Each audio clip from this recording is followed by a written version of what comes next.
విడిచిపెడతా, నేను వదిలేస్తా, నేను దాన్ని నా జీవితాన్ని నేను తృణీకరిస్తా. ఈ మాట వింటాను ప్రభు. రక్షణ జీవితం కలిగి ఉండి, రక్షణను కాపాడుకుంటూ, రక్షణను ఆనందిస్తూ, అనేకుడికి రక్షణ పంచుతూ, నా కుటుంబానికి పంచుతూ, అనేకులు నేను కూడా రక్షిస్తాను. అయినా రక్షణ అత్యవసరం మానవ జీవితానికి అని జ్ఞాపకం చేస్తున్నాం. కృతజ్ఞత కలిగి ఉండాలి అని జ్ఞాపకం చేస్తున్నాం. లేదా పాపకరమైన సర్పాలు వస్తాయి అంటున్నాం. దేవా, ఇన్నాళ్ళు కూడా కృతజ్ఞత లేదేమో.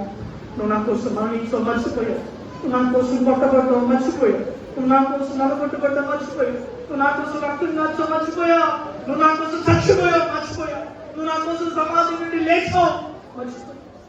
ఎన్నో నా జీవితం కోసం చేస్తావు. నన్ను లేపినావు, నన్ను కూర్చోబెట్టినావు, ఆరోగ్యం ఇచ్చినావు, బలాన్ని ఇచ్చావు, శక్తిని ఇచ్చావు, నెమ్మదిని ఇచ్చావు, శాంతిని ఇచ్చావు. అయినా మర్చిపోయా. దేవా, ఈరోజు నేను తెలుసుకున్నాను. కృతజ్ఞత కలిగి ఉంటే నువ్వు ఇష్టపడతావని. కృతజ్ఞత కలిగి ఉండడం ద్వారా నా జీవితం ఇంకా మేలు కలుగుతుందని జ్ఞాపకం చేస్తాం. ఈ రాత్రి నా రక్షణ జీవితాన్ని కాపాడుకుంటాను.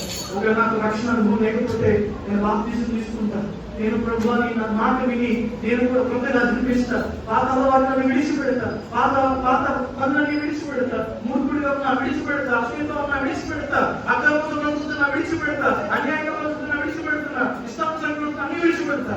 అయ్యా, నీ మాటను బట్టి నేను అంగీకరిస్తున్నా. నువ్వు మాట్లాడినో నేను జరిగిస్తాను, నువ్వు మాట్లాడినో నేను దాని ఆచారం చూసి తప్పకుండా ప్రభుత్వం నేను జరిగిస్తాను.